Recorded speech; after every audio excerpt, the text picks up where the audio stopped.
அடுத்து நம்ம பார்க்க போகிறது மகர ராசி அன்பர்கள். இந்த மகர ராசி அன்பர்களுக்கு எஸ் அப்படிங்கிற லெட்டரில் வரக்கூடிய உறவு முறை யார்? சுற்றி உறவு முறைகளுக்குள்ளேயே நிறைய பேர் இருந்தாலுமே எஸ்ன்ற லெட்டரில் வரக்கூடியவங்க கிட்ட ரொம்ப நெருக்கமாக இருப்பாங்க. அவங்களுக்கு நம்ம என்ன செய்யணும், அவங்களுடைய வாழ்க்கைக்கு நம்ம என்ன ஒரு முன்னேற்றத்துக்கு ஒரு நம்ம என்ன அவங்களுக்கு பேக் பண்ணா இருக்க முடியும், நம்மளால என்ன உதவி செய்யணுமோ அவங்களால செய்யணும்பா, அவங்க நல்லா இருக்கணுங்கிற ஒரு எண்ணம் வரும். தன்னுடைய கூட பிறந்தவங்களுக்கு கூட அந்த எண்ணம் இருக்காது, ஆனா அவங்களுக்கு அந்த எண்ணம் இருக்கும். அதே மாதிரி அவங்களை கிளப்பி விட்டுருவாங்க. இந்த உறவு முறை நிலைக்கிறதுக்கும் மகர ராசி தொடர்ந்து நன்மைகளையே செய்வதற்கும் என்ன மாதிரியான வழிபாடு முறைகளை மேற்கொள்ளலாம்?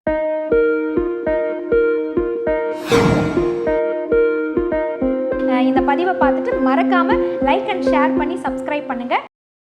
ஆர்த்தி விலாக் நேயர்கள் அனைவருக்கும் அன்பார்ந்த வணக்கம். இன்றைக்கி இந்த பதிவை பார்த்துட்ருக்கிற உங்களுக்கு உடல் பிரச்சனையோ மனப்பிரச்சனையோ இருந்ததுன்னா அது உடனடியாக நீங்குவதற்கான வாய்ப்பை அந்த இறைவன் அருளட்டும் அப்படின்னு சொல்லிட்டு மனசார பிரார்த்தனை செஞ்சு இந்த பதிவை நான் தொடங்குறேன். இந்த பதிவை பார்த்துட்ருக்கிற உங்கள் கூட இல்லை உங்ககிட்ட இல்லை நீங்களே எஸ் அப்படின்ற எழுத்தில் ஆரம்பிக்கிறீங்க அப்படின்னா, உங்களுடைய பெயர் ஆரம்பிக்குது அப்படின்னா இந்த பதிவை கண்டிப்பாக நீங்கள் வந்து பார்க்கணும். இல்லை எஸ் எழுத்தில் ஆரம்பிக்கக்கூடியவங்க எங்க கூட நிறைய பேர் ட்ராவல் பண்ணுறாங்க அப்படின்னா நிச்சயமாக இந்த பதிவு உங்களுக்கான ஒரு பதிவாக தான் இருக்க போகுது. ஏன்னா ஆங்கில எழுத்தில் எஸ் அப்படின்னு நம்ம சொல்கிறோம். தமிழ் எழுத்துக்களில் சா சா சி சி அந்த சா வரிசையில் வரக்கூடிய எழுத்துக்களினுடைய மகிமை என்ன, சிறப்பு என்ன, அந்த எழுத்தில் இருக்கக்கூடிய எந்த உறவு ஒவ்வொரு ராசிக்காரர்கள் கூடயும் இருக்கிறது, அவங்களுக்கு பாசிட்டிவாக இருக்க போகுது இல்லை நெகட்டிவாக இருக்க போகுது, இந்த மாதிரி பல புதுமையான தகவல்களை உங்களுக்கு இந்த நேரத்தில் கொண்டு வந்து சேர்ப்பதற்காக ஒரு சிறப்பான நபர் இங்கே வந்திருக்காங்க. பாரம்பரிய ஜோதிட அரசி யோக பிரபா அவர்களை தான் இன்றைக்கும் நம்ம வந்து சந்திக்க போகிறோம். நிறைய வீடியோ பதிவுகள் மூலமாக நீங்கள் அவங்கள மீட் பண்ணியிருப்பீங்க, கன்சல்டேஷன் மூலமாகவும் மீட் பண்ணியிருப்பீங்க. இன்றைக்கி ஒரு புது மெசேஜோட உங்களை மீட் பண்ணுறதுக்காக காத்துட்ருக்காங்க. ஓகே, இங்கே நான் மீட் பண்ணிடுறேங்க, வீடியோவை சேவ் பண்ணிக்கிறேன், ஆனால் அவங்களுடைய அப்பாயின்மெண்ட் கிடைக்குமா அப்படின்னா கீழே தெரியக்கூடிய அந்த எண்ணுக்கு நீங்கள் கால் பண்ணி அவங்களுடைய அப்பாயின்மெண்ட் நீங்கள் வாங்கிக்கலாம். ஆன்லைன் கன்சல்டேஷனும் கொடுத்துக்கிட்டு இருக்காங்க. ஸோ வாங்க நம்ம வெயிட் பண்ணாமல் யோக பிரபா அவர்களை சந்திக்கலாம். எஸ் எழுத்தினுடைய மகிமை என்ன அப்படின்றத தெரிஞ்சுக்கலாம். வணக்கம்மா. வணக்கம். ஸோ இன்றைக்கி உங்களை சந்திக்கிறது எங்களுக்கு ரொம்ப ரொம்ப மகிழ்ச்சி. குறிப்பாக எஸ்ன்னு சொன்னோன்னா எனக்கே எஸ்ஸில் நிறைய ஃப்ரெண்ட்ஸ் இருக்காங்க, ரிலேட்டிவ்ஸ் இருக்காங்க. என்னுடைய ராசிக்கு மட்டும் இல்லாமல் நேர்களுடைய ராசிக்கும் இந்த எஸ்ஸுக்கும் உள்ள அந்த உறவு என்ன அப்படின்றத தெரிஞ்சுக்கணும்னு நினைக்கிறோம். அதுக்கு முன்னே இன்றைக்கி ஏன் இந்த பதிவை கொடுக்கணும்னு நீங்கள் நினச்சிங்க? அப்படி என்ன அந்த எஸ்ஸில் இருக்குது? எஸ் வந்து பார்த்திங்கன்னா பொதுவாக குரு பகவானுடைய ஒரு லெட்டர்ஸ்னால் எஸ்ன்னு சொல்லலாம். ஏன்னா குரு பகவான் வந்து பார்த்திங்கன்னா ஒரு சாதாரண ஒரு மற்ற கிரகங்களை விட ரொம்பவே இயற்கையான ஒரு சுபர் அவர். அது மட்டும் இல்லாமல் குருனா நம்ம கற்றுக் கொடுக்குற வாத்தியாராக இருக்கட்டும், தன்னுடைய தாய் தந்தை குருவான்னு நினைக்கிற அத்தனை பேருக்குமே எடுத்துக்கிற ஒரு எண்ணு அப்படின்னா நம்ம குரு பகவானை சொல்லலாம். அது மட்டும் இல்லாமல் எண்ணில் வந்து பார்த்திங்கன்னா 3ஆம் எண்ணுக்குரியது தான் இந்த குரு பகவான். அது மட்டும் இல்லாமல் எஸ்ஸுங்கிற நம்பர் இதே ரொம்ப ஸ்பெஷல் அப்படின்னா நம்மளுக்கு இந்த குருவோட எண்ணு இருக்கிறவங்க வந்து பார்த்திங்கன்னா ரொம்பவேவும் அவங்களுடைய வாழ்க்கையில் முன்னேற்றத்தை நோக்கி ஓடிக்கிட்டே இருக்கக்கூடிய ஒரு பர்சனாக இருப்பாங்க. அதாவது மற்றவங்களை மதிக்கக்கூடிய ஒரு பர்சனாக இருப்பாங்க. ஏதாவது நம்ம ஒரு இலக்கை நோக்கி ஓடிக்கிட்டே இருக்கணுங்கிற ஒரு எண்ணம் அவங்களுக்கு இருந்துக்கிட்டே இருக்கும். அதனால ஓடிக்கிட்டே இருப்பாங்க. எதுவும் ஒரு பாசிட்டிவாக இருக்கணும். ஏன்னா பொதுவாக வந்து பார்த்திங்கன்னா அந்த குரு பார்த்தால் கோடி நன்மைன்னு சொல்லி கேள்விப்பட்டிருக்கோம். அப்படி இருக்கும்போது அவருடைய எண்ணம் உள்ளவங்களேவும் அவருடைய லெட்டர்ஸ் இருக்கிறவங்களேவும் பார்த்திங்கன்னா ஒரு நல்ல பாசிட்டிவ் வைப்ரேஷன்லேயே இருப்பாங்க. ஓகே. ஸோ அது மட்டும் இல்லாமல் இப்போ ஒவ்வொரு ராசிக்குமே 12 ராசி இருக்குது. அந்த 12 ராசிக்குமே வந்து பார்த்திங்கன்னா கரெக்டாக அந்த ராசியில் உள்ளவங்க அந்த லெட்டரில் இருப்பாங்களான்னா கண்டிப்பாக இருக்க மாட்டாங்க. ஒரு சிலர் இருப்பாங்க, ஒரு சிலர் இருக்க மாட்டாங்க.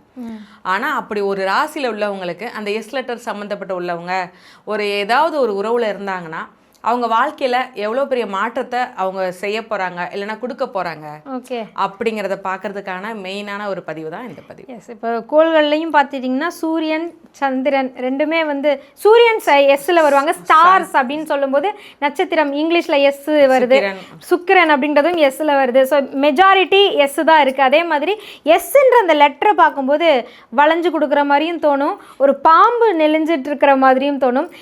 அந்த எழுத்துக்குன்னே மகிமை இருக்குங்க. கண்டிப்பா வளைந்து கொடுக்கறது வந்து பாத்தீங்கன்னா ஒரு இடத்துல வந்து முரண்பாடான இடத்துலனாலும் சரி, இல்ல ரொம்ப பெரிய இஷ்யூவா இருக்குது, பிரச்சனையா இருக்குனாலும் சரி, அந்த இடத்துல விட்டு கொடுத்து போறது ஒரு ஆளா எஸ்ங்கிற நம்பர்ல உள்ளவங்க தான் இருப்பாங்க. எஸ்ங்கிற பேர்ல முதலெழுத்துல உள்ளவங்கள தான் இருப்பாங்க. மற்றவங்களாம் இல்ல என்ன ராசி என்னனாலும் இருக்கட்டுமே ஈகோ அதுன்னு சொல்லுவாங்க. ஆனா இல்ல பரவாயில்ல, நம்ம விட்டு கொடுத்து போறதுனால ஒன்றும் செய்ய மாட்டாங்க, கஷ்டம் கிடையாதுன்னு சொல்லி விட்டு கொடுக்குற பர்சனா அந்த எஸ்ங்கிற லெட்டர்ஸ்ல உள்ளவங்க தான் இருப்பாங்க. அதுதான் மெயின். ஓகே, இப்போ 12 ராசிக்காரர்களுக்கும் எஸ்ஸோட தொடர்பு இருக்கக்கூடிய நபர் சூப்பர் ஸ்டாராக இருக்க போகிறாங்களா இல்லை சுமார் ஸ்டாராக இருக்க போகிறாங்களா அப்படின்றதான் இன்றைக்கி நம்ம தெரிஞ்சுக்க போகிறோம். ஸோ 12 ராசிக்காரர்களும் கண்டிப்பாக இந்த வீடியோ பதிவை பாருங்கள். உங்கள் ராசிக்கு எஸ் எந்த உறவு முறையில் வந்தால் சிறப்பாக இருக்கும், இல்லை அவங்கக்கிட்ட எப்படி நம்ம கொஞ்சம் கவனமாக இருக்கணுன்றதை கேட்டு தெரிஞ்சுக்கலாம். அடுத்து நம்ம பார்க்க போகிறது மகர ராசி அன்பர்கள். இந்த மகர ராசி அன்பர்களுக்கு எஸ் அப்படின்ற லெட்டரில் வரக்கூடிய உறவு முறை யார்? அக்கா, தமக்கே. அதாவது ஏன் இப்படி சொல்றேன் அப்படின்னா, பொதுவாக வந்து பார்த்தீங்கன்னா மகர ராசினியர்களுக்கு சப்போர்ட்டிவாக இருக்கிறது அக்கா தான். அதே மாதிரி அதாவது சில விஷயங்களுக்கு போட்டி போட்டு சண்டைக்கு வந்து எனக்கு அது வேணும்னு சரி கேட்குறவங்களும் அக்காவாக தான் இருப்பாங்க. வேற எந்த உறவு விட இந்த உறவுக்கும் அவங்களுக்கு ரொம்ப ஒரு, அதாவது கூட பிறந்த அக்கா மட்டும் கிடையாது, இவங்க கூட பிறந்த அக்காட்ட ஒரு லிமிட்டா இருப்பாங்க. சரிங்களா? அதாவது என்னன்னு செய்யறது இல்லை செய்யறது எல்லாம் பண்ணுவாங்க, எல்லாம் ஓகே தான். ஆனா அந்த கூட பிறக்காத ஒரு அக்கா, அந்த எஸ் லெட்டர்ல ஒரு அக்கா இருக்காங்க அப்படின்னா அவங்களுக்காக கூட பிறந்தவங்களோட அதிகமா செய்வாங்க. ஸோ சுத்தி உறவு முறைகளுக்குள்ளேயே நிறைய பேர் இருந்தாலுமே எஸ்ன்ற லெட்டர்ல வரக்கூடியவங்க கிட்ட ரொம்ப நெருக்கமா இருப்பாங்க. அது அக்கா வயசுல அவங்க அக்காங்கிட்ட அவங்களுக்கு நம்ம என்ன செய்யணும், அவங்களுடைய வாழ்க்கைக்கு நம்ம என்ன ஒரு முன்னேற்றத்துக்கு ஒரு நம்ம என்ன அவங்களுக்கு பேக் பண்ணா இருக்க முடியும், நம்மளால என்ன உதவி செய்யணுமோ அவங்களால செய்யணும்பா, அவங்க நல்லா இருக்கணுங்கிற ஒரு எண்ணம் வரும். தன்னுடைய கூட பிறந்தவங்களுக்கு கூட அந்த எண்ணம் இருக்காது, ஆனா அவங்களுக்கு அந்த எண்ணம் இருக்கும். அதே மாதிரி அவங்கள கிளப்பி விட்டுருவாங்க. வேண்டாம்ப்பா, எனக்கு என்னால எதுவுமே செய்ய முடியாது, நான் போய் உட்காந்துட்டேன்னு சொல்லி ஒரு இடத்துல சோர்ந்து போய் உட்காந்தாலும் இந்த மகர ராசிக்காரங்க என்ன பண்ணுவாங்கன்னா மண்டையில தட்டி, உன்னால முடியும், நீ கண்டிப்பா நீ செஞ்சுதான் ஆகணும்னு சொல்லி ஒருத்தவங்களுக்கு நம்மளுக்கு ஒரு இடத்துக்கு நம்ம புஷ் பண்றதுக்கு ஒரு ஆள் வேணும் இல்லையா? அப்படி ஒரு பர்சனா மகர ராசிக்காரங்க எஸ்ங்கிறவங்களுக்கு இருப்பாங்க. மகர ராசி எஸ்ஸுக்கு இருப்பாங்க. ஓகே, அந்த எஸ்ங்கிறவங்களுக்கு என்ன நல்லதோ அது எல்லாமே மகர ராசிக்காரங்களால தான் நடக்கும். ஒரு பெரிய பாசிட்டிவான நிறைய விஷயங்கள் நடக்கும். அதே மாதிரி இந்த எஸ்ங்கிறவங்க மகர ராசிக்கு இக்கட்டான சூழ்நிலையில உதவி பண்ணுவாங்க. இவங்க எப்பவுமே உதவி பண்ற ஒரு பர்சன்னா மகர ராசி. ஆனா அந்த மகர ராசிக்கே வந்து பாத்தீங்கன்னா மன உளைச்சலோ இல்ல பண விஷயத்திலயோ இல்லைன்னா ரொம்ப ஒரு இக்கட்டான ஒரு சூழ்நிலையிலப்பா ஒரு மைண்டே பிளாங்கா இருக்குன்னு சொல்லும் போது அந்த இடத்துல வந்து என்னப்பா நீயே 1000 அறிவுரை சொல்லுவோம், உனக்கு இப்படியா அப்படின்னு சொல்லி, வா நான் உனக்கு எல்லாம் நான் பண்றேன், என்னதான் போட்டி இது இருந்தாலுமே அந்த இடத்துல முதல்ல கை கொடுக்கறது அந்த எஸ் லெட்டருங்க தான் கை கொடுப்பாங்க. அதுக்கப்புறம் வர பிரச்சனைகளாம் அப்புறம் பார்த்துப்போம், வா உனக்கு நான் சப்போர்ட்டா இருக்கேன்னு ஒருத்தருக்கு ஒருத்தர் ரொம்ப சப்போர்ட்டாகவும் ரொம்ப நம்பிக்கையாகவும் இருப்பாங்க. சிறப்பு. ஸோ மகர ராசி அன்பர்களுக்கு வித்தியாசமான ஒரு முறையில் எஸ்ஸுக்கான உறவு பற்றி வந்து அவங்க சொல்லியிருக்காங்க. கண்டிப்பாக இந்த உறவு முறை உங்களுக்கு இன்னும் பலத்தையும் நம்பிக்கையும் கொடுக்கட்டும். ஸோ இந்த உறவு முறை நிலைக்கிறதுக்கும் மகர ராசி தொடர்ந்து நன்மைகளையே செய்வதற்கும் என்ன மாதிரியான வழிபாடு முறைகளை மேற்கொள்ளலாம்? சனீஸ்வரன் வழிபாடு பண்ணும், சனி பகவான் வழிபாடு. ஏன்னா நம்ம மகர ராசிக்கு அதிபதி சனி பகவான் தான், அவருடைய வழிபாடு பண்ணணும். அதுதான் ரொம்ப முக்கியமான ஒரு விஷயம். சனி பகவானை தொடர்ந்து வணங்கவே கூடாது அப்படின்ற ஒரு பேச்சும் இருந்துட்டு இருக்கு. தொடர்ந்து வணங்கினா அவருக்கு ரொம்ப பிடிச்சி போயிடும், நம்மள கூடவே வந்துருவாரு அப்படின்ற ஒரு பயத்தையும் ஏற்படுத்துறாங்க. இந்த வழிபாடு எந்த மாதிரியான ஒரு வழிபாடாக இருந்தாக சிறப்பா இருக்கும்? பொதுவாக வந்து பாத்தீங்கன்னா சனி பகவான் பிடிச்சிட்டாரு அப்படின்னா அவர் பாதிப்பெல்லாம் கொடுக்க மாட்டார். நம்ம மக்கள் அதிகமா நினைக்கிறதே அப்படித்தான், அப்பா சனி வந்துட்டாலே சனி பிடிச்சிட்டாலே அப்பெல்லாம் எதுவுமே கிடையாது.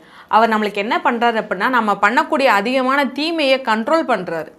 நீ ரொம்ப ஆடிட்டப்பா, நீ இந்த மாதிரி பண்ணாத, உனக்கு வந்து இதுக்கு மேல கர்மம் அதிகமாகிக்கிட்டே போகுதுன்னு சொல்லி நம்ம கர்ம பலனை குறைக்கிறது தான் சனி பகவான். ஆமா, அதனால தான் நம்ம மக்கள் பயப்படுறாங்க, நான் இன்னும் தீமை பண்ணிக்கிட்டே தான் இருக்கணும், ஏன்னா நான் இருக்கும்போது நல்லா சுகமா இருக்கணும், நான் இல்லாதப்ப நான் என்ன கஷ்டம்னாலும் அனுபவிக்கிறேன். இப்ப மக்களுடைய நிலைமை அப்படித்தான், நம்ம மைண்ட்ல அப்படிதான் நினைக்கிறோம், இருக்கும்போது நான் சுகபோகமா வாழ்வேன். இவர் என்ன பண்றாரு அப்படின்னா, நீ இருக்கும்போதுமே உன் கர்மாவை குறைச்சிக்கோ, நீ பண்ற பிரச்சனைகள் தீமைகளை குறைச்சிக்கோ, அதுக்கு நான் ஒரு உதவியா இருக்கேன். அதுக்கப்புறம் தான் பின்னாடி ஒரு உலகம் இருக்குது, நம்ம ஒரு உலகம் மாதிரி அந்த உலகம் கிடையாது, இதை விட பயங்கரமான ஒரு உலகம். அந்த உலகத்துல உனக்கு பாதிப்பு இருக்காது, நீ அங்க போய் நிம்மதியா இருக்கிறதுக்கு நான் வழியத்தான் சொல்றேன்னு அவர் வர்றாரு. ஆனா எல்லாரும் என்ன பண்றாங்க, எனக்கு பயமா இருக்குது, சனீஸ்வரன் வந்தாலே பயமா இருக்கு, சனி பெயர்ச்சி கண்டக சனி எது நடந்தாலும் பயமா இருக்குங்கிறாங்க. சனீஸ்வரன் பகவான் வழிபாடு பண்ணும்போது அந்த இடத்துல அமைதி, போட்டி, பொறாமை எதுவுமே மனசுல இருக்கவே கூடாது. ரிலாக்ஸா அவர்கிட்ட என்னன்னாலும் சரி ரிலாக்ஸா பேசி வழிபாடு பண்ணிட்டு வரணும். ஏன்னா அந்த இடத்துல ஒரு பதட்டத்திலயோ ஒரு கோபத்திலயோ போய் வழிபாடு பண்ணிட்டு வரோம், கோவிலுக்கு வரவே எனக்கு இஷ்டம் இல்லை, போய் நான் எண்ணத்தை சும்மா மட்டும் போய் கும்பிட்டு வர போறேன், அந்த எண்ணத்துல போகவே கூடாது. அப்படி போனா அவர் என்ன பண்ணுவாருன்னா, நீ இப்படியா பண்றவா, உனக்கு டெய்லி நான் கோவிலுக்கு வர வைக்கணும், ஏதாவது ஒரு பாரத்தை கொடுத்துருவாரு. சோ நம்ம கரெக்டா இருக்கோம், நீதியா இருக்கோம், நேர்மையா இருக்கோம் அப்படின்னா அவர் வந்து அவருக்கு நம்மளை பிடிக்கிறதோ இல்லையோ நம்மளுக்கு அவரை பிடிச்சிடும். சோ அதனால நம்மளுக்கு எந்த பெரிய பாதிப்பு எதுவுமே வராது, நல்லதுதான் செய்வாரு, கர்மத்தை குறைப்பாரு. அதை நினைச்சாலே இந்த பாதிப்புகள்லாம் ரொம்ப இருக்காது, பயமும் இருக்காது. சிறப்பாக சொன்னீங்க. ஸோ மகர ராசி அன்பர்களுக்கு எஸ்ன்ற அந்த எழுத்தில் வரக்கூடிய உறவுமுறை யாருன்னு தெரிஞ்சுக்கிட்டோம். உங்களுடைய வாழ்க்கையை வழிபடுத்துவதற்கு சனீஸ்வர வழிபாடுன்றது ரொம்ப அவசியம் அப்படின்னு சொல்லியிருக்காங்க. அந்த சனீஸ்வர வழிபாடை கண்டு பயப்பட வேண்டாம். தர்ம வழியில் நடக்கக்கூடிய எல்லோருக்குமே சனி பகவான் அள்ளி அள்ளி நல்ல நல்ல விஷயங்களை தான் கொடுப்பாங்க. வாழ்த்துக்கள். இவ்வளோ நேரம் உங்கள் கூட பேசுனது மட்டும் இல்லாமல் இன்றைக்கி நம்ம பேசின இந்த தகவல் எல்லாமே எங்களுக்கு புதுசாக இருந்தது. ரொம்ப ஒரு இன்னோவேட்டிவாகவும் இருந்தது, அதே சமயத்தில் லாஜிக்காகவும் இருந்தது. ஸோ எஸ் லெட்டரில் இருக்கக்கூடிய நிறைய நபர்களை இப்போது நம்மளுடைய வியூவர்ஸ் வந்து நினைவுபடுத்தியிருப்பாங்க. அதை நினைவுபடுத்திய யோகப்பிரபா அவர்களுக்கு மனமார்ந்த நன்றிகள். Thank you so much. ஸோ யோகப்பிரபா அவர்களுடைய வார்த்தைகள் எனக்கு நம்பிக்கை கொடுக்குதுங்க. எனக்கு அவங்கக்கிட்ட அவங்களுடைய இந்த வீடியோ பார்த்த உடனே எனக்குள்ளே ஒரு உற்சாகம் வருது அப்படின்னு சொல்லக்கூடியவங்க பர்சனலாக நீங்கள் அவங்கக்கிட்ட வந்து கன்சல்ட்டிங் எடுக்கணும் அப்படின்னா அவங்க அவைலபிளாக தான் இருக்காங்க. நான் டீட்டெயில்ஸ்க்கான காண்டாக்ட் நம்பர் உங்களுக்கு கொடுத்துருக்கேன். அந்த நம்பரை சேவ் பண்ணிக்கோங்க, கால் பண்ணுங்கள், முழுக்க டீட்டெயில்ஸ் கேட்டுக்கோங்க. உங்களுக்கு நம்பிக்கை இருக்குது அப்படின்னா கண்டிப்பாக அவங்கக்கிட்ட கன்சல்ட்டிங் எடுத்துக்கலாம். ஆன்லைன்லேயும் கொடுத்துட்ருக்காங்க. சென்னைக்கு வரும்பொழுது டிரெக்டாகவும் வந்து அவங்க உங்களுக்கு கன்சல்ட்டிங் கொடுத்துட்ருக்காங்க. ஸோ அவங்க கூட ஒரு முறை கன்சல்ட்டிங் எடுத்துகிட்டு உங்கள் வாழ்க்கையில் மாற்றம் நிகழ்ந்தது தான், அதுதான் இந்த நிகழ்ச்சியினுடைய வெற்றியாக நான் பார்க்குறேன். வாழ்க்கை வளமடைய எங்களுடைய மனம் நிறைந்த வாழ்த்துக்கள். இந்த மாதிரி புது புது தகவல்களோடும் ஆன்மீக தகவல்களோடும் தொடர்ந்து உங்களை நாங்கள் வந்து சந்திச்சுட்டே தான் இருப்போம். உங்களுடைய அன்பை எங்களுக்கு லைக் அண்ட் ஷேர் மூலமாக தெரியப்படுத்துங்க. மறக்காமல் சப்ஸ்கிரைப் பண்ணுங்கள். நன்றி.